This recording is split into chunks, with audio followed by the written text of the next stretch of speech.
por mim. Você já tá, você não conheceu ele, Olá, muito boa tarde. Boa tarde, jovem. Meu nome é Eliandro e esse é o programa Fala Jovem. Hoje a nossa estreia aqui, eu mais o meu companheiro aqui de programa, Jadiel. Dá um oi, Jade. Olá a todos, Jadiel falando, é um prazer estar aqui. Hoje é um programa, o programa Fala Jovem, é um programa de debate de ideias, onde iremos trazer exemplos da própria comunidade e também iremos fazer um debate sobre em cima desses exemplos da comunidade. Hoje teremos aqui Gideão e Delfonso, estudantes de turismo, lazer e turismo na USP. Olá, Gideão, tudo bem? Olá, Eliandro. É um prazer imenso estar nesse grande dia. E desde já quero para eu acho que é muito importante você levar uma visão positiva e diferente desse estereótipo que é ligado à imagem de Paraisópolis. Queria inicialmente também agradecer ao ouvinte que está me acompanhando através da live e através da 85.7 FM. Agradecer também, fazer uma saudação à USP, aos meus amigos e colegas que nesse momento provavelmente estão me ouvindo. E é isso, espero que esse dia seja produtivo, espero que seja uma conversa proveitosa. Desde já também quero dizer que aqui não existe nenhuma verdade absoluta. Estamos aqui para discutir, refletir sobre o assunto. Então, espero que seja produtivo, espero que seja uma convergência aqui nesse dia. E obrigado a todos, obrigado pelo convite. Muito obrigado, Me João. sinto muito lisonjeado. Saiba as palavras. Eu também gostaria de fazer só uma ressalva, fazer um agradecimento a toda a parte administrativa da rádio que cedeu esse espaço pra gente. Nossa, para estar debatendo essas ideias, eu com o Jadiel. E, primeiro de tudo, eu acho que todo mundo quer saber porque você estuda na USP. Sim. É uma universidade pública. Sim. E todo mundo sabe que não é uma tarefa muito fácil entrar no site. Como foi a sua trajetória até a USP? Eu acho que eu, como morador de Paraisópolis, como um morador de uma favela que historicamente Paraisópolis é uma região que muitas vezes foi estruturada de forma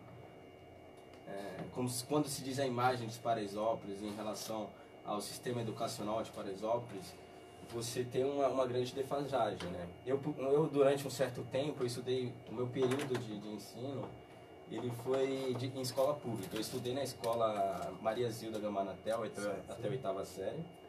E nessa escola, uma escola pública, e muito bem a gente sabe, quase 60 indivíduos dentro de uma sala, 60 mentes diferentes, que pensam diferente, para uma professora só, que tem que comportar toda essa pressão de criatividade que existe, toda essa qualidade que existe. E eu acredito também que os professores de escola pública, no geral, não só em Paraisópolis, são muito desvalorizados. Então talvez eles não se sintam motivados a estar oferecendo uma educação de forma concreta, né? Também sinto uma falta, quando eu estudava na escola fundamental, essa questão da tecnologia. A tecnologia ela não é inserida na escola pública necessariamente. As estruturas ainda elas são precárias. Você tem aquela estrutura de gelosa, você não tem uma interatividade da educação com a tecnologia. E até a 8ª série eu estudei numa escola pública, que é o Maria Zilda.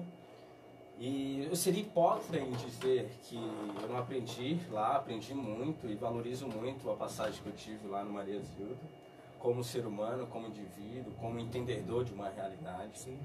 Então aprendi demais e foi formidável.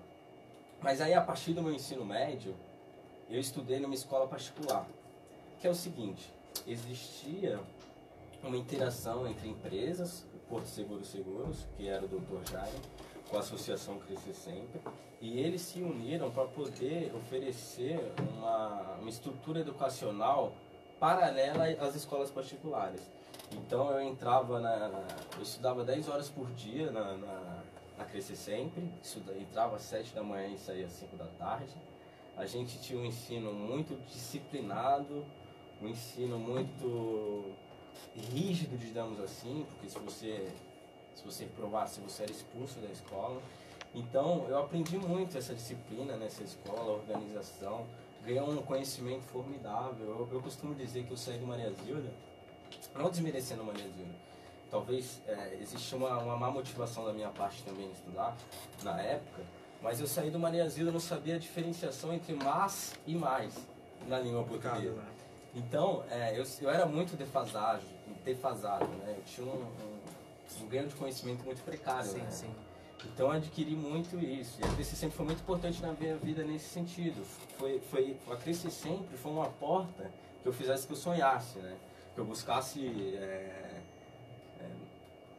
novos desejos, novas intenções, olhar no horizonte, ver coisas diferentes, né? E foi através do ensino disciplinado na Associação Crescer Sempre que em 2013 eu consegui entrar na Unesp, que é uma das melhores universidades da América Latina, pode-se dizer assim. Eu entrei na Unesp em Presidente Prudente, era muito longe de Paraisópolis. Muito, né? 10 horas da capital para lá, 9, 8. Então era complicado. Mas era uma estrutura boa. Eu gostava, estudei educação física lá por um tempo, 4 meses. Aí voltei para São Paulo e decidi fazer lazer e turismo pela USP São Paulo. Interessante. E eu conheci a USP, o Lazer e Turismo na EASH, que é onde eu estudo, Escola de Artes, Ciência e Humanidades, Certo. que é um campus que se localiza na Zona Leste de São Paulo, um campus formidável, com professores excelentes. E ao ouvinte que está nos ouvindo, eu queria que pesquisasse sobre, conhecesse melhor sobre essa universidade, que é uma excelente universidade. Excelente campus, né? Que é uma USP, Certo. Sim, Jorge, sim. você gostaria de fazer Então, alguma pergunta? Sim, eu conheço a faculdade. Então, foi importante. E aí, como eu estava falando, saí da Unesp, eu conheci o curso Lazer e Turismo pelo Douglas Ribeiro. Douglas Ribeiro foi um grande amigo meu, a gente estudou junto na Crescer Sempre. E eu conheci esse curso através dele, né? E aí eu acabei me interessando. Quando eu voltei da Unesp para a capital, eu decidi prestar o vestibular na USP. Eu já tinha passado em Lazer e Turismo. Eu já tinha passado em Lazer e Turismo em 2013, mas eu optei para a Educação Física. Então, aí eu voltei, prestei o vestibular de novo na USP e passei em Lazer e Turismo. E aí eu entrei, é um curso formidável. Eu tenho uma grade curricular que envolve entretenimento, economia, tem uma matéria que recentemente a gente estava fazendo que se chama Floresta Urbana, que é uma matéria que tenta trazer uma ligação entre o meio urbano e a vegetação existente naquele espaço. Sim, sim. A gente atribuir um valor local através da revegetação. E essa matéria é legal porque a gente está num projeto lá com o Antônio Carlos Sarti, que é um professor lá da USP, e a gente está trabalhando na revegetação da EASH. Tipo, atribuir valor ao espaço através da plantação de árvores, atribuir um ornamento, atribuir significados. Inclusive tem uma planta lá que homenageia esse meu amigo Douglas Ribeiro, que ele infelizmente no intercâmbio pela USP acabou falecendo num hotel lá no Alabama. E a gente, num projeto lá, vamos colocar uma árvore para ele, atribuir significado com uma placa. Então, a USP tem uma grade curricular formidável. Você tem economia, administração de empresa, você tem fundamentos do lazer, você tem muitas matérias que envolvem uma camada ampla, né, em relação ao curso. Sim, verdade. Bacana, muito bacana. Verdade. Olha, em primeiro lugar eu quero agradecer a oportunidade. E também estamos ao vivo pelo Facebook aí, ó. Dá um alô aí pra minha mamá, meu papá, meus filhos, menijos. Bem-vindos. Faça a sua pergunta para o Gideon. Algo que tem a ver com lazer e turismo, até para nós mesmos. Bom, como eu estava falando, eu quero agradecer a oportunidade que a Sônia nos concedeu, juntamente à administração. Agradecer ao convidado, né, Gideon. Obrigado. Muito obrigado por estar aqui, nos proporcionando essa entrevista. Bom, Gideon, sem perder o foco, sem perder o pique. O que é turismo? Olha, é uma pergunta pertinente. E o que é turismo talvez traz muita multiplicidade de significados. Então, se você pensa o que é o turismo numa visão econômica, a gente tem que remeter a uma das organizações e entidades mais famosas nesse meio das Nações Unidas, que é a OMT, Organização Mundial do Turismo. A Organização Mundial do Turismo, ela trata esse tema com um viés mais econômico, né? Então, ele define o turismo como um deslocamento do seu lugar habitual, um deslocamento longe da origem, do seu destino, durante um período de tempo de 24 horas a um ano. Então, para ser considerado turismo, você tem que, ao menos, pernoitar uma vez para ser considerado turismo. Ou seja, por exemplo, você sai de São Paulo e vai para Califórnia e fica lá 3 dias, isso é considerado turismo.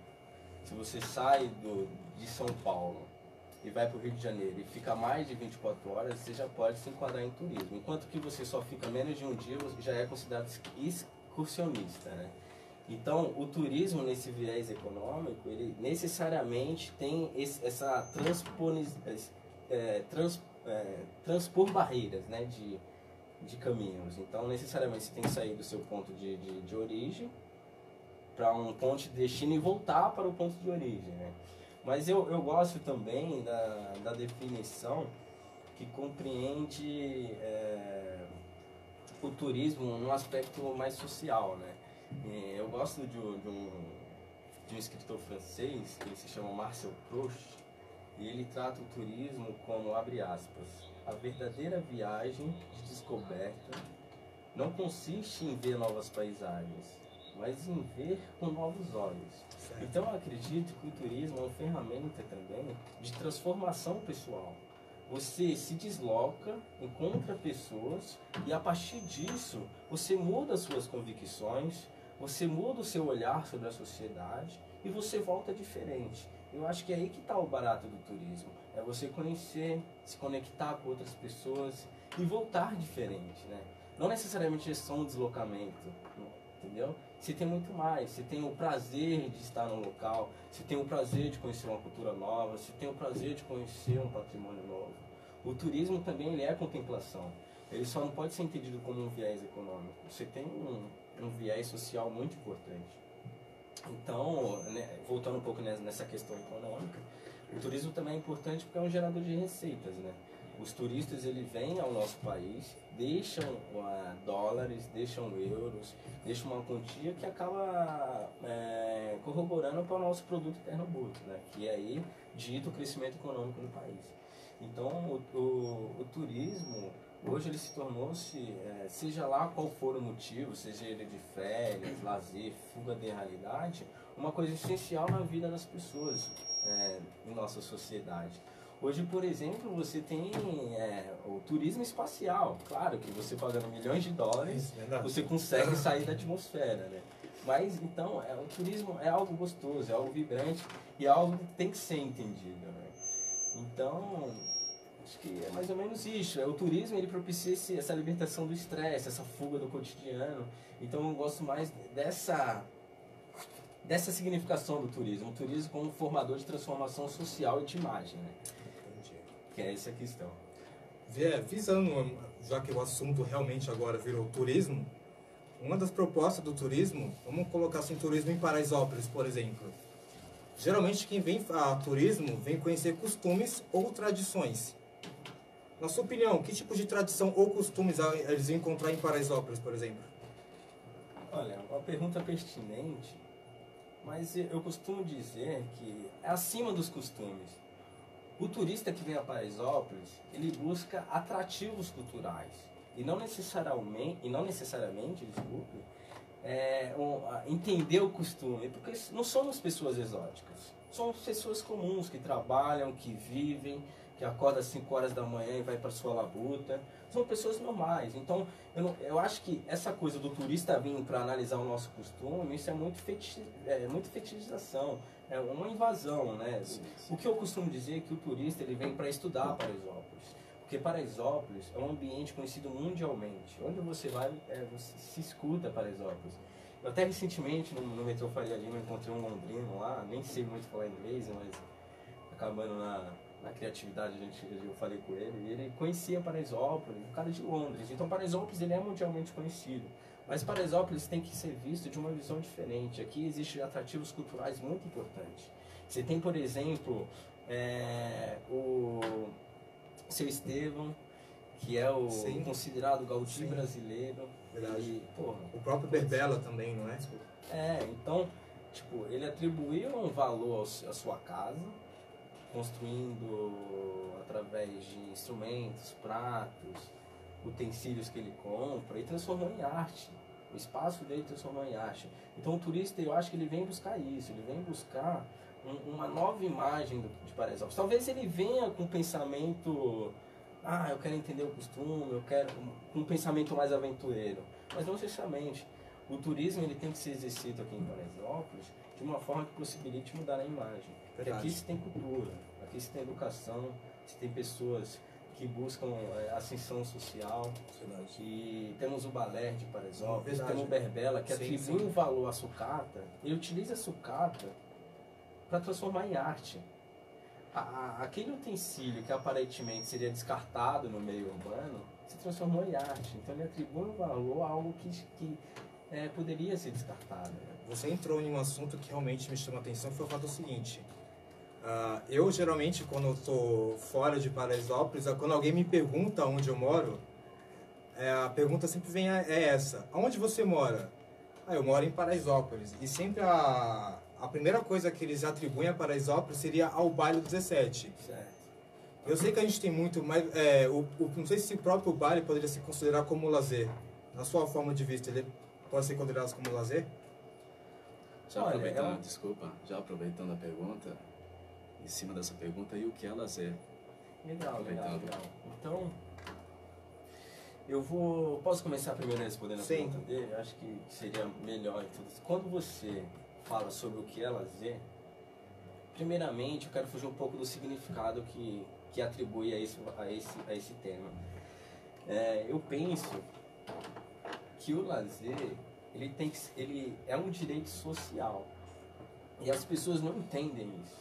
A Constituição de 1988 ela prega o lazer como um direito social. Então o lazer, na minha concepção, ele tem que ser atribuído no mesmo status quo de uma educação, da saúde, porque o lazer é isso. O lazer ele é educacional, o lazer ele é qualidade de vida, o lazer ele é um transformador social, o lazer ele é inclusão social. Então a gente tem que se orgulhar de ter em nossa Constituição, na nossa legislação, o direito social ao lazer e buscar maneiras de poder manifestar ao Estado esse nosso direito, que a gente precisa do lazer.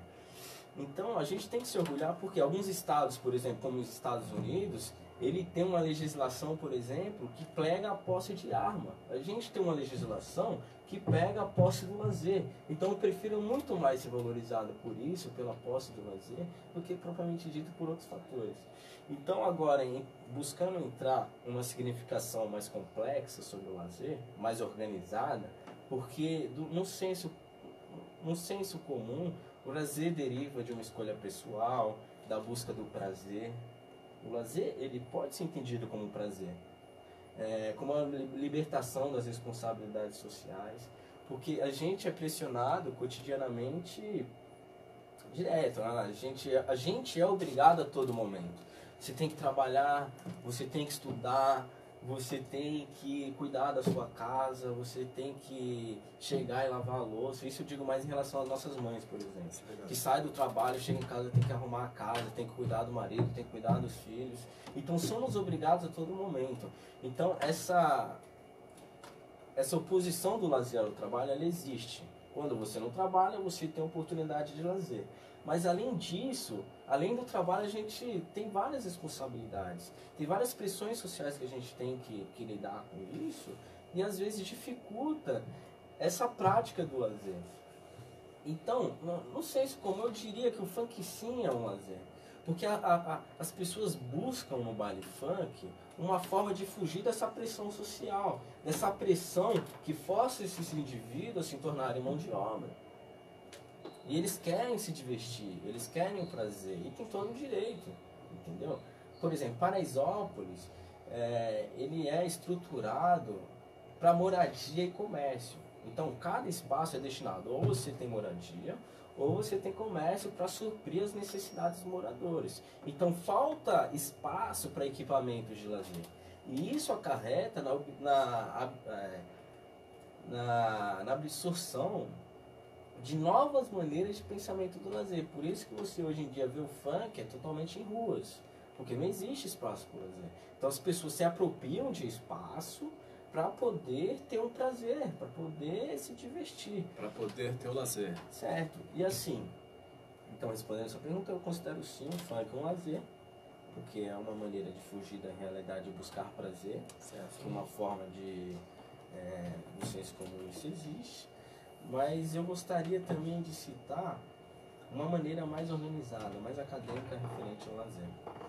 E eu trago à tona um dos autores pioneiros do lazer no mundo, que é o Geoffrey de Mazetier, um sociólogo francês, que eu considero como o pai do lazer mundial. E ele traz uma significação sobre o tema, por exemplo, abre aspas, um conjunto de ocupações às quais o indivíduo pode entregar-se de livre vontade, seja para repousar, seja para divertir-se, recrear-se, entreter-se, ou ainda para desenvolver sua livre capacidade criadora, após livrar-se ou desembaraçar-se das obrigações profissionais e familiares. E junta a essa significação de Geoffrey de Mazetier, que ele faz essa oposição ao trabalho, ele traz alguns conteúdos culturais que insere esse campo, que é os físicos, os artísticos, intelectuais, os sociais e os virtuais. Por exemplo, os físicos, ele é relacionado à prática esportiva. De uma forma ativa, o conteúdo físico cultural no Geoffrey de Mazetier, ele traz uma prática esportiva, tipo jogar bola, jogar rugby. Vou dar só uma pausinha aqui, porque já vai entrar aqui uma propaganda, né? E então a gente vai fazer quem é as pessoas que estão online aí pelo Facebook. Começar pro rádio. Nós somos novos nisso.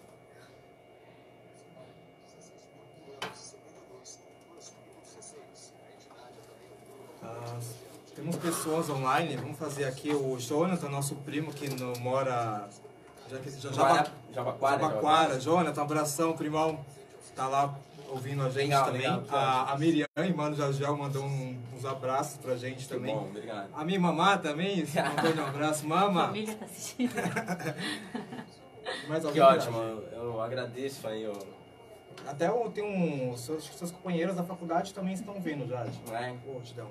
Que bom. Bom, peço um pouquinho de paciência a todos, porque estamos aqui. Acho que a nossa internet tá meio lenta. Mas em todo caso, eu agradeço a todos que estão acompanhando aí pela live, pela rádio. Tá? De coração, muito obrigado. Peço Lucas Canachio. Lucas Canachio? Canachiro. Canachiro. É o Lucas. Lucas Canachiro. É o Caipira. Miriam Martins, Mariana Marques. Mariana, Margarida Silva. Margarida, mamá. Um grande beijo a Andressa todos. Costa. Andressa, minha esposa ali.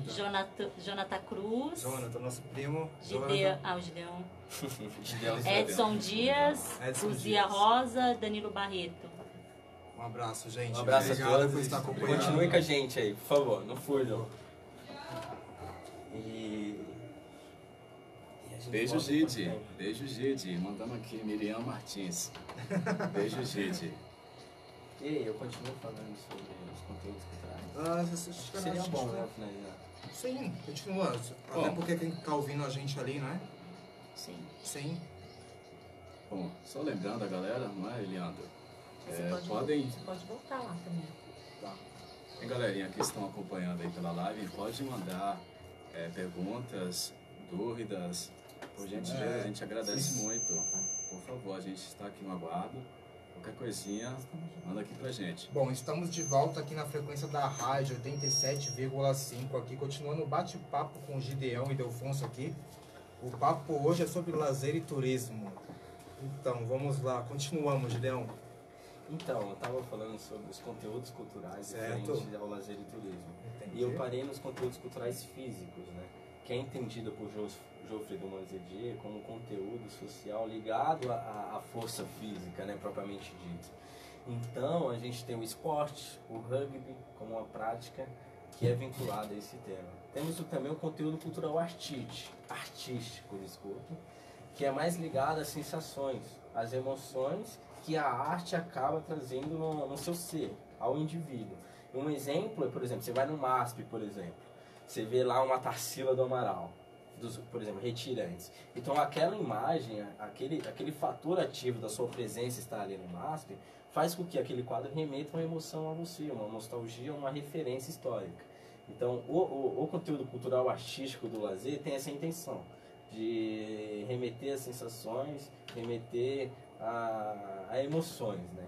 Também temos o conteúdo social, que esse conteúdo social do lazer, ele é exercido através de práticas do encontro, ou seja, você vai num bar, encontra seus amigos, uma coisa que é muito comum é o tal do happy hour, depois do trabalho você vai com um barzinho, encontra seus amigos e se diverte, conversa, então esse também pode ser enquadrado como conteúdo social. Tem uns conteúdos manuais, que ele está mais ligado àquela questão de transformação, de criação. Então, provavelmente, vocês devem saber, na nossa molecada, quando a gente soltava pipa, a gente pegava churrasquinho, aqueles palitinhos de churrasco, para fazer uma pipa, né? Então, pode ser enquadrado no conteúdo cultural manual, porque você pega um churrasquinho, cria a pipa, transforma um objeto que antes não tinha mínimo significado em um objeto de lazer e vai soltar sua pipa alegre. E até com o aumento hoje da tecnologia, meio que esse projeto manual meio que foi diminuindo, né? Concordo com você, concordo. Porque eu mesmo, quando eu era pequeno em Paraisópolis, tipo, eu não tinha celular. Hoje meu filho com 5 anos já tem um aparelho celular onde ele fica vendo alguns vídeos no YouTube, jogando alguns jogos. Eu, com essa idade, brincava de bolinha de gude. Realmente me parece fazer sentido que esse nosso mundo moderno, digamos assim, essa questão manual, essa questão do encontro, acaba se perdendo ao longo do tempo. A gente pode retomar isso depois. E também, como já citando, essa questão virtual, né, do conteúdo cultural virtual, que esse já foi referenciado por Barreto, já foi referenciado pelo sociólogo Geoffrey de Monzedier, mas que trata também essa ligação com o entretenimento. Ou seja, por exemplo, o Netflix é um objeto virtual de lazer. Viciante ainda. Viciante, né? Então você, por exemplo, joga lá no Netflix um programa para você se entreter, para você ficar ligado ao programa, e passar um passatempo também, né? Descomprometido. Verdade. Então, de uma forma mais organizada, acadêmica, os conteúdos culturais do lazer, eles servem para a gente entender de forma mais objetiva o que é o lazer. E eu faço uma crítica também porque existem barreiras ao lazer. Então, o Estado, o Brasil, somos uma democracia, né? Então, o Estado ele é responsável por fomentar essa prática do lazer, principalmente nas periferias, que é escassa. Então, se é necessário que o Estado forneça em larga escala, em larga esfera, oportunidades de lazer, oportunidade de oferecer uma grande camada de escolhas, que não só esteja restringida a uma questão econômica, uma questão também de livre-arbítrio, de poder escolher a prática do lazer como uma forma arbitrária, como uma forma sutil, né, leve de escolha. Né? Sim. Então, acho que é isso. Ótimo. Jade? Bom, eu tenho uma perguntinha aqui. Então vamos lá. Nosso convidado Gideão. Jade, aquela voz angelical Mais onde todo conhecida. mundo ouve. Gideão mais Adora. conhecido como Gide, né? Gide. Grande Gide. Bom, Gideão, sem perder o foco, ó, você estava falando do lazer. Sim. E como você vê o lazer na Paraisópolis? Olha, é uma pergunta importante. E eu vejo o lazer nas periferias, inclusive Gideão, em Paraisópolis. posso te interromper? Desculpa antes. Quero dizer a todos que nossos ouvintes pela web estão gostando muito, estão mandando perguntas. Jonathan, muito obrigado pela audiência. Obrigado, Miriam Martins. Obrigado a todos vocês. Daqui a pouco eu passo a perguntas de vocês, tá? Porque eu estou com...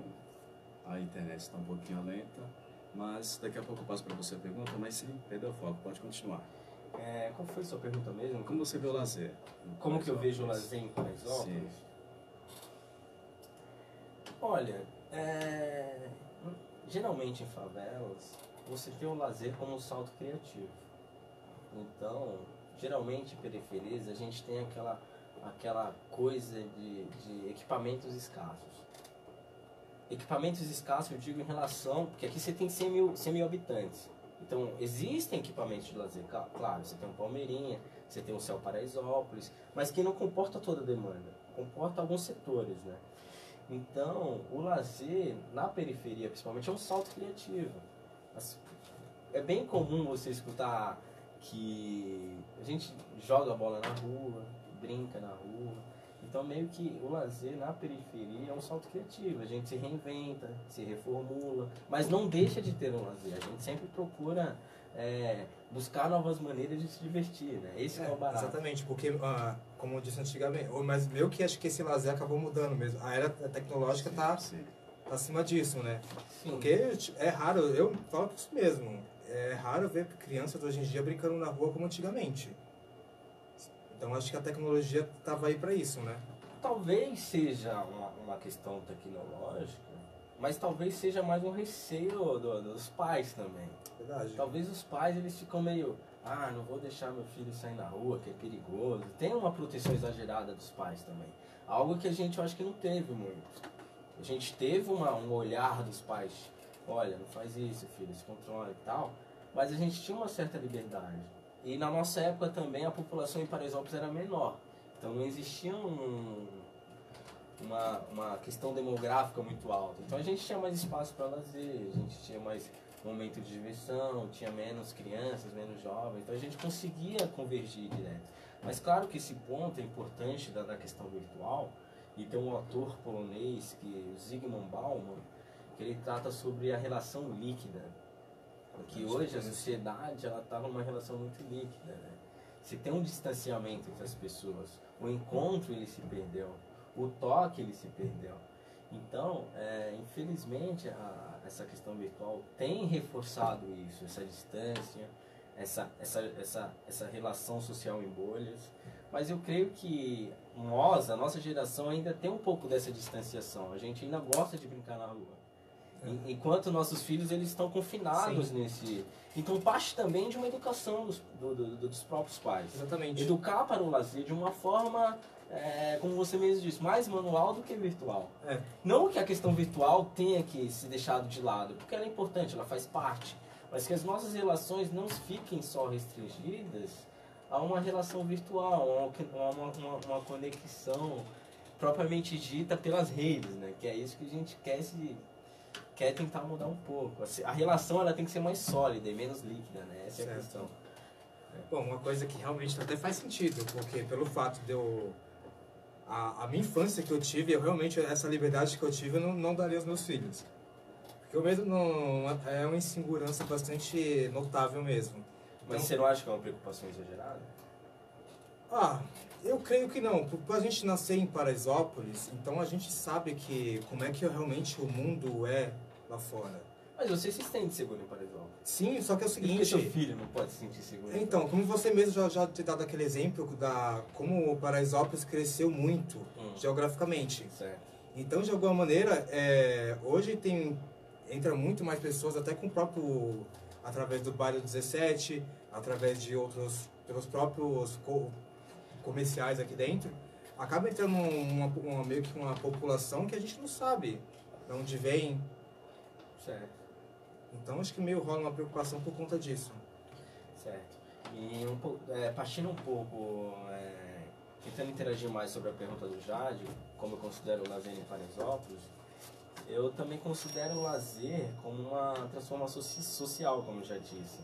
Por exemplo, através do esporte. Hoje a gente tem, não sei se vocês já ouviram falar, da instituição Rugby para Todos. Sim. Já ouviram falar? Que traz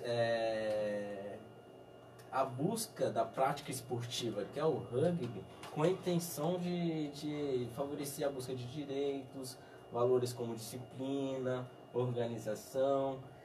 Então, essas organizações da sociedade civis, como o Rugby para Todos, o Estado ele chama para poder participar da mudança social. Porque a gente tem que partir do ponto que o Estado ele não consegue suprir todas as necessidades e os desejos que a população quer. Principalmente para Paraisópolis. Aqui existem muitos desejos e muitas necessidades. Então, se você não chamar a sociedade, não chamar as empresas, e não chamar o governo para interagir em rede, em prol de algo bom, de algo produtivo em relação ao lazer, que impacte socialmente, Sim, sim. isso fica meio difícil de suprir essas necessidades. Então, o Rugby para Todos é um grande exemplo de uma organização social, uma ONG, sem fins lucrativos, que busca, através do esporte, a busca desse direito. A busca de fazer com que esses jovens de Paraisópolis busquem novos olhares, novos horizontes. E é importante isso porque, por exemplo, a gente tem o Gabriel Oliveira, que é um garoto que a gente cresci junto com ele, um garoto formidável, que hoje já ganhou o mundo. Hoje o cara já foi para Nova Zelândia jogando rugby. O cara já foi considerado um dos melhores, ele foi considerado o melhor jogador do Brasil na categoria dele de rugby do Brasil. E é um cara que nasceu de Paraisópolis. Não é só ele, a gente tem o Ítalo, que é um cara que se tornou professor de rugby, joga em vários clubes formidáveis de São Paulo. A gente tem também a Bianca Santos, que é uma garota que nasceu aqui na periferia e foi a primeira jogadora das Olimpíadas do Brasil. Com 19 anos foi uma das maiores artilheiras na categoria. Então, essa união do Estado, da sociedade, fomentar o lazer nas periferias, é um grande transformador social, porque faz com que essas pessoas sonhem, faça com que essas pessoas tenham a oportunidade de, através de um instrumento positivo, pensar em crescer pessoalmente, né? Transformar a sua vida. Então, por isso que eu gosto. O lazer ele tem um potencial transformador gigantesco, tem um potencial de mudança na vida das pessoas que é indiscutível. Eu diria que é indiscutível, né? Bom, eu tenho uma perguntinha, mas antes eu acredito que o apresentador, meu companheiro de trabalho, Eliandro, que daqui a pouquinho acho que ele já vai passar um break. Vai passar um break daqui a pouquinho. Sim, sim. E quando voltarmos, eu vou passar uma pergunta para você. Correto. Ok? E na volta, eu vou passar a Jonathan Cruz. Ele tem uma pergunta e na volta o nosso convidado Gideão vai respondê-lo, ok? Correto. Então até mais. Até mais. Estamos bem? Bom, vamos agora recapitular. Bom, agora pela live, estamos aqui, galerinha. Desculpa a demora por responder, é que estamos lendo aqui na internet, mas faz parte. É o nosso primeiro programa, não é verdade? Então, peço um pouquinho de A paciência ansiedade também. está a mil. Tem a ansiedade também, que vem junto. Mas, em todo caso, estamos nos sentindo em Vocês casa. estão bem, vocês estão bem. Você acha? Eu acho. Eu tô com medo. Tá indo bem. Olha, obrigado aí, galera, aí que me acompanhou. Tá, vamos apresentar. Alguém tem alguma pergunta? Tem duas perguntas, tá? Tá. Faça a Bom. primeira. E outra faz na hora Um do... momentinho. Estou Não, aqui. pode fazer agora, enquanto nós voltamos. Pode Legal, fazer a legal. pergunta, bater esse bate-papo com quem tá ouvindo a gente agora. Ó, tem a da Miriam, pode falar aqui? Pode falar. A da Miriam é a seguinte, Miriam Martins. Você acha que a comunidade de Paraisópolis poderia ter mais locais como lazer? Por quê? É uma pergunta Obrigado, interessante. Miriam. Boa pergunta. E eu acredito que é difícil, porque como eu havia já citado, Paraisópolis, o espaço ele já é muito rivalizado. Então o seu tem espaço para comércio e para lazer. Mas, entretanto, a Prefeitura de São Paulo está com um projeto social aí que visa o Parque Sanfona, que é trazer um parque para a comunidade.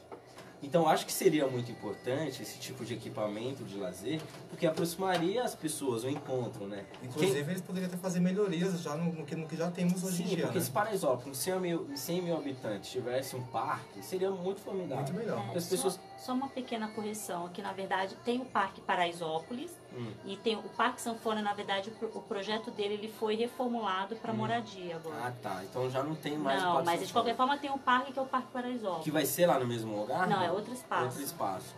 Mas que tem esse viés de trazer um parque para a comunidade, Sim. né? Entendi. Então, creio que sim. Mesmo que o espaço ele é muito rivalizado entre comércio e moradia, se tem espaço que você pode se apropriar e destinar para o lazer. E um desses aspectos, por exemplo, é trazer um parque para o Paraisópolis, que eu acredito muito que aproxima essa relação não manual, mas social entre as pessoas, Ótimo. né? Melhor. Próxima pergunta. Então acho que sim, existe. É só questão de políticas públicas voltadas para isso, entendeu? Maneiras diferentes de pensar de como inserir esses equipamentos dentro do... Próxima pergunta é do Jonathan Cruz. Existe algum estudo sobre os espaços possíveis para a criação de ambiente de lazer em Paraisópolis? Acho que é mais ou menos a mesma pergunta da Miriam, né? Então, existe, né? E juntamente, eu acho que juntamente rede, porque Paraisópolis, os moradores, eles pedem isso, eles querem um espaço de convivência. Então, os moradores pedem, o governo, ele entende esse desejo e tenta com a comunidade satisfazer esse desejo, que eu acho que deve ser deve ser compreendido, deve ser entendido e deve ser, além de uma solicitação, praticado, né? Praticado, sem dúvida. E não ficar só restrito ao baile funk ou a outros equipamentos. Mas eu também digo que o Campo do Palmeirinha, por exemplo, é um grande equipamento de lazer que ajuda muitas pessoas. Jogava muito Muitas bola, pessoas. pequenininho. Por exemplo, o Campo do Palmeirinha você tem futebol de várzea, O próprio rugby. você tem também idosos que praticam aí, você tem mulheres também. Então, o Palmeirinha também é um grande equipamento de lazer, que favorece também essa prática, né? essa qualidade de vida através do esporte. Até o próprio a ETEC também tem uma mostra O cultural. Céu todo ano. Paraisópolis tem uma estrutura formidável para o lazer também. Eles fazem uma mostra Pra cultural todos os anos. Sem dúvida.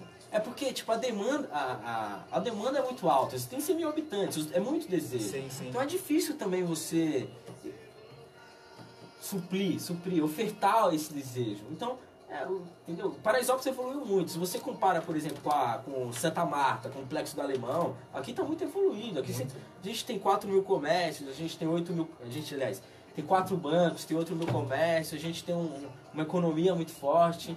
Então, Paraisópolis já não é mais um dormitório. É um lugar que passou disso. Hoje as pessoas habitam, trabalham, dormem, querem se divertir aqui dentro. Já passou desse caráter dormitório que tinha nos anos 20, nos anos 80, com a construção do Morumbi, junto ao crescimento de Paraisópolis. Maravilha. Vamos voltar e tem mais uma pergunta. Tem a pergunta da Margarida e você responde ao vivo na rádio também. Vamos lá. Eu não manjo aqui, né, tá? Você não vai ajudar a gente. Olha o microfone.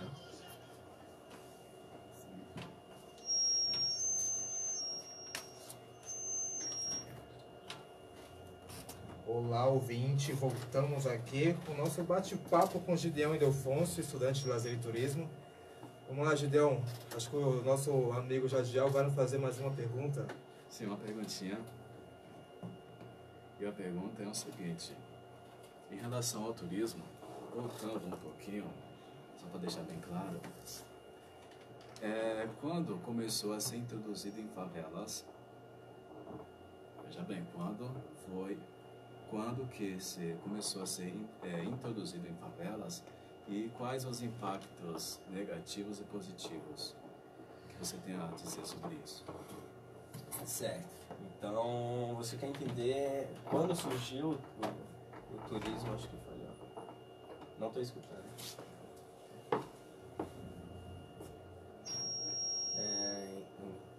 Então, voltando um pouco, você quer entender quando surgiu o turismo em si? Sim, quando foi introduzido, no modo geral, quando foi introduzido Certo. em favelas, Certo. e quais os impactos negativos e positivos no seu modo de ver. Legal, legal. Você tem, ao longo da história, essa visitação aos guetos, digamos assim, já há muito tempo. Você tem referências de Manhattan em Londres que já existiam por volta lá do século XX, pessoas que se destinavam a ir nesses lugares de uma forma aventureira. Mas eu acho que esse caráter mudou. Eu creio que no Brasil começou na Rocinha, né? Você tem referências de 1940 que já começava essa visitação na Rocinha e começou a ficar forte a partir dos anos de 2009 na Rocinha, que aí ficou mesmo. Eles chegaram a trazer cerca de 3.500 turistas por mês na Rocinha, né? E a partir de 2009 você tem na Rocinha meio que uma indução a outras comunidades para fazer a mesma coisa. Porque existia uma demanda. O gringo queria vir para a favela. O cara do asfalto queria vir para a favela. Entendeu? A questão mesmo é só entender qual que é a intenção desse turista. E aí a gente pode discutir isso daqui a pouco. Mas aí, em 2009, a Rocinha começou e acabou atribuindo intenção a outras localidades. Então, hoje em dia você tem a Rocinha, que tem uma grande força no turismo em favelas, você tem o Vidigal, você tem o Santa Marta, você tem o complexo do Alemão. E em São Paulo começou em 2013 com Heliópolis e Paraisópolis, e que tinha intenção não essa vinda do turista como algo aventureiro, que já aconteceu na Rocinha. Que algumas agências na Rocinha vendia a fetichização, né? Vendia essa coisa aventureira, essa coisa de conhecer o costume, de invadir a privacidade do morador local. Enquanto em Paraisópolis essa intenção mudou. Em 2013 a intenção da Associação dos Moradores junto com outra agência era justamente não mostrar os costumes, mas mostrar em si os atrativos culturais que existiam aqui na comunidade, que aí já foi citado anteriormente, que é o Berbela, que é o Gaudí brasileiro, que são o Tour das Artes, né, que existe aqui em Paraisópolis. Então, em Paraisópolis, começou por volta de 2013, né? Já que no Rio de Janeiro você já tem referências desde 1940. Então, entrando um pouco nesses pontos, no ponto negativo da coisa, pegando como base a Rocinha, lá você tem algumas agências que tratam o produto como algo complexo, como algo que eu encaro como desleal. Quer trazer o turista para ver algo pejorativo, ver uma coisa que a mídia mostra que não necessariamente é o correto, entendeu? Existiu muito na Rocinha essa questão de entrar de carro blindado, algo que é surreal. Você quer conhecer uma comunidade e ir de carro blindado? Não, é totalmente desleal os moradores que existem lá. Propriamente dito, não conheço a Rocinha, não consigo dizer com propriamente dito, mas partindo aqui de Paraisópolis, você não precisa entrar de carro blindado aqui. Você tem livre-arbítrio, é saber chegar, saber sair. Porque aqui são pessoas comuns, não são pessoas exóticas. São pessoas que transbordam vibração, transbordam alegria, transbordam cultura. Então, a questão do turismo em favela se torna negativo quando o produto ele é vendido de forma alienada, de forma estereotipada, né? De forma que não realmente mostra os valores da comunidade, os valores culturais e sociais, né? Que isso acontecia muito na Rocinha. Isso eu já não vejo muito em Paraisópolis. Aqui a intenção é mostrar a cultura, né? Mostrar os pontos atrativos, mostrar o Gaudí brasileiro. Quem não quer ser considerado Gaudí? Faço essa pergunta para você. Quem não quer? Muito bom. Então a gente tem que valorizar isso, a gente tem que pagar por isso, a gente tem que valorizar a arte dessas pessoas. Porque também, muitas das vezes, para essas pessoas é uma subsistência. O visitante, o turista, seja lá quem for visitar o Castelinho, ou o Berbela, ou outros atrativos de artes em Paraisópolis, ele vai ajudar também, de certa forma. O turismo ele não é culpado por uma mudança geral, global, mas é responsável por uma mudança individual, muitas das vezes, que também é importante e tem que ser entendida, né? Então, eu acredito muito que esse produto ele tem que ser vendido de forma coerente. Eu também acredito também que quem tem que participar do turismo em favelas é a comunidade. Você não pode também destinar o seu produto a uma agência. Ou a agência, claro, a agência ela tem uma forma mais organizada, mais legislativa de fazer a coisa, até aí eu concordo. Mas tem que ter uma convergência entre a comunidade. Porque a comunidade ela tem que participar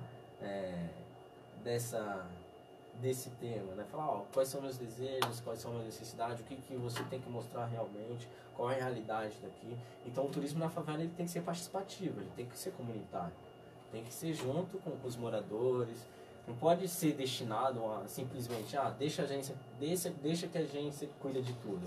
E eu acho que não é isso que acontece aqui em Paraisópolis. A Associação dos Moradores, ela tem um projeto, ela tem uma organização que se conecta entre si e consegue atribuir um valor melhor a esse produto aqui em Paraisópolis.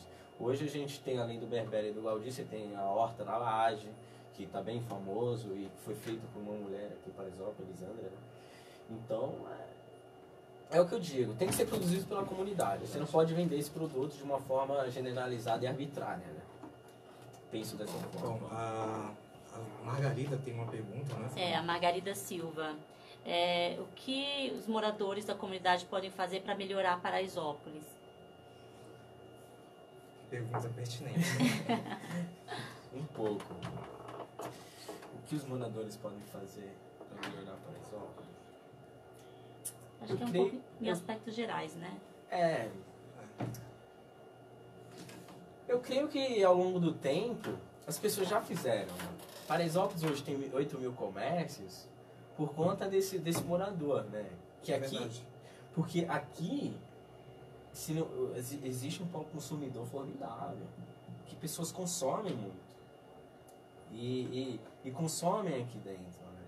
Então essa evolução econômica de Paraisópolis tem muito culpa dos moradores que pediram isso. Eles queriam o Banco Santander aqui dentro, eles queriam o Banco do Brasil aqui dentro, eles queriam a Caixa Econômica aqui dentro. Então a evolução de Paraisópolis partiu muito dessa força do morador. Então o que o morador pode fazer para mudar Paraisópolis é ir para a rua, é se manifestar, é buscar seus direitos, é entender seus direitos e buscar junto à comunidade melhorar a vida das pessoas. E eu creio muito aqui que em Paraisópolis as pessoas entendem isso, a importância do impacto social na vida da outra pessoa. A gente entende mais o próximo, a gente é muito mais empático com as pessoas que moram aqui, a gente é muito mais empático entre si. Então a mudança parte disso, dessa nossa empatia, dessa nossa busca de consumo que a gente quer. E às vezes o consumo ele é necessário, é um desejo que precisa ser suprido, né? Então a mudança parte de nós, parte do entendimento do direito, parte dessa força empática, né? Dessa força de entender o outro e trabalhar junto com o outro para a melhoria de Paraisópolis. Muito bem, você falou, tá falado. Só aqui, Leandro, agradecendo o carinho da audiência, Lucas Canachiro, Alisson Silva, Jardel, entre outros aqui. Michel, muito obrigado aí por estar acompanhando o programa, agradeço o carinho. E todos vocês aí que estão acompanhando, muito obrigado. Muito obrigado. Vamos lá. Vou te dar uma pergunta agora que é meio paulada. Você está preparado? Vamos lá. Vamos lá. Quando a gente fala em lazer e turismo, Certo. você até trouxe o nome dele, do Douglas Ribeiro. Certo. Que é impossível a gente não lembrar de lazer e turismo aqui dentro e não lembrar do próprio Douglas. Certo. Ele fez um artigo dele na USP, que até eu fiz uma pesquisada, que chama A Percepção de Moradores de Paraisópolis e Heliópolis acerca do turismo na favela, onde ele faz relatos de moradores sobre a falta de privacidade por estar sendo fotografado sem sua permissão. Na sua opinião, como a gente faz para poder resolver esse tipo de problema? Mas essa questão de invasão da privacidade, ela parte muito mais de como o produto é vendido. Então, a gente como comunidade que pensa no turismo e como exercer ele dentro da comunidade, a gente tem que também educar o turista. Porque, claro, que se um turista vem ficar tirando foto de você assim, sem uma mínima autorização, você vai ficar meio receoso, você vai querer, sabe? Você vai ficar meio deslocado. Mas você diz adequar em que sentido? Adequar o produto, tipo, educar esse turista a se comportar, entendeu? Educar esse turista a agir de um modo diferente, né? Tipo, você não está indo em Paraisópolis para ver necessariamente o costume invadir a privacidade do morador. Você não está vendo, ninguém aqui é exótico, como eu já citei. Aqui ninguém é exótico, são pessoas normais, comuns, iguais perante direitos. Somos iguais em direitos. Então, a questão é o turista entender que vir a Paraisópolis não é uma aventura. Não é um fetiche. Não é uma busca de violência ou entender a criminalidade. Uma adrenalina, né? Não tem que ser entendido assim. E se ele vem com essa consciência, está totalmente errado. Porque eu acredito que existe essa falsa consciência, né, sobre Paraisópolis. Que aqui você vai andar na rua e vai ser assaltado, você vai andar na rua e vai ser prejudicado de alguma forma. Isso não existe. Isso não existe. Aqui a gente se sente seguro e garante segurança. E é isso. E a gente precisa disso, né? Fazer com que o turista entenda que vir a Paraisópolis é uma função de mudar a consciência dele sobre o objeto analisado e buscar entender aspectos culturais e sociais que os próprios moradores produzem aqui dentro.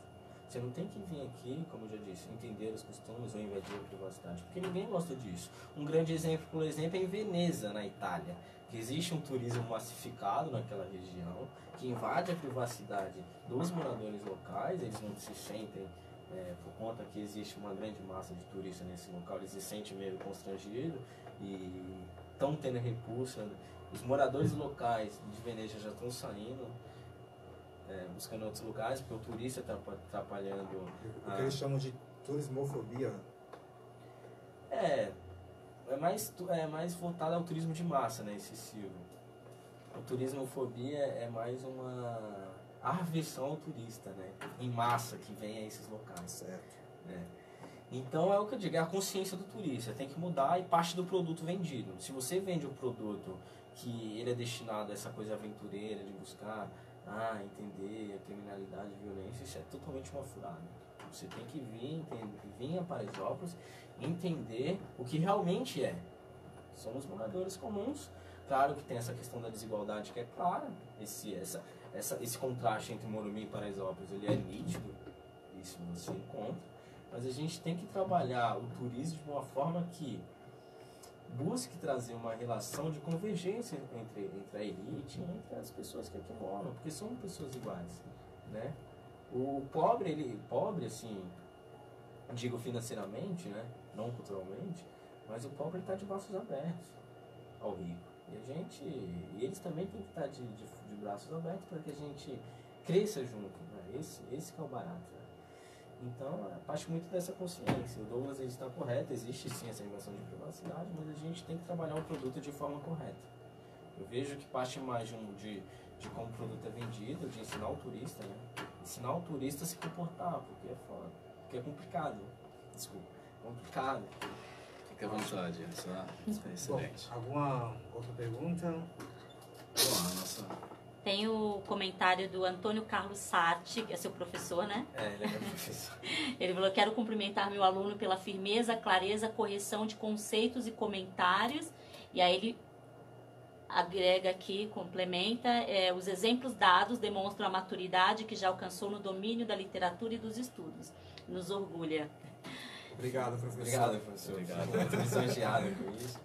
Inclusive, já até desceu uma lágrima aqui. Então vamos fazer as considerações finais. Não, eu só queria também, só mais um tema, que eu acho que você ia me fazer essa pergunta, acabou. Que é as condições necessárias para os moradores aqui de Paraisópolis possam viajar. As condições necessárias para que isso aconteça. E vale ressaltar que antigamente, na época dos nossos avós, eles gastavam 13 horas de busão para ver viajante. O vô, por exemplo, gastava 13 horas para chegar aqui para ver gente. Hoje, com o avião, ele gasta 3 horas para cá. Então, é preciso que existam as políticas que favoreçam esses moradores a poder viajar. Porque existe ainda muitas pessoas que não viajaram, que tem 15 anos que não vê sua mãe, que moram em Paraisópolis, que aqui, basicamente, é feito de nordestinos, né?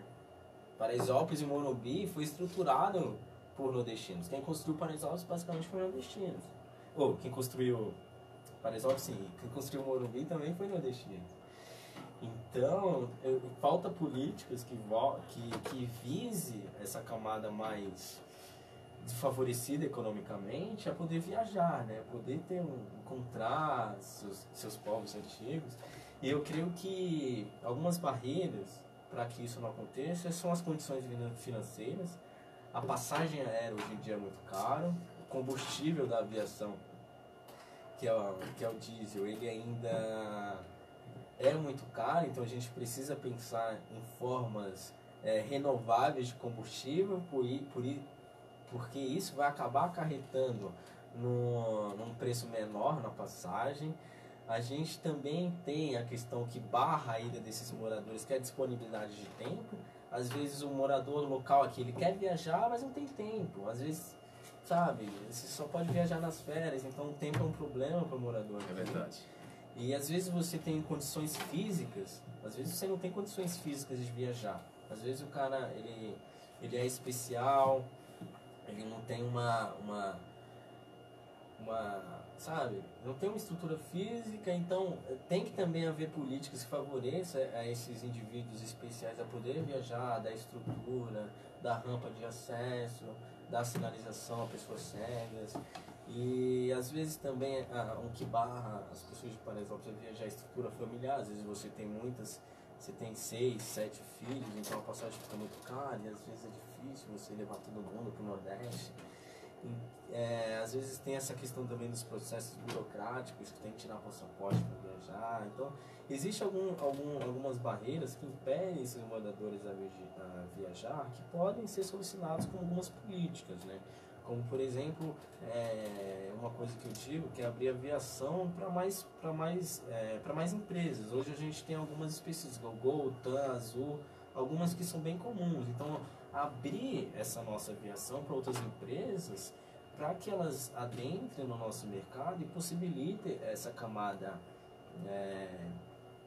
digamos, com uma condição financeira mais restrita, para que favoreça essa viagem dessas pessoas, porque as pessoas querem viajar, querem conhecer coisas novas, querem reencontrar seus parentes. Eu acho que isso é muito importante. Então, basicamente é isso, e agradeço a oportunidade aqui. Bom, que eu mesmo quero agradecer ao Gideão por poder estar aqui conosco hoje, batendo esse bate-papo sobre esse tema de lazer e turismo, que para mim ficou bastante claro cada palavra. Que ótimo, que ótimo. E também gostaria de agradecer mais uma vez a todo o espaço que nos deram, hoje da parte administrativa aqui da Rádio Nova Paraisópolis. Realmente eu fico acho até muito emocionado. Verdade? Sim, eu também quero agradecer. Agradecer a oportunidade mais uma vez.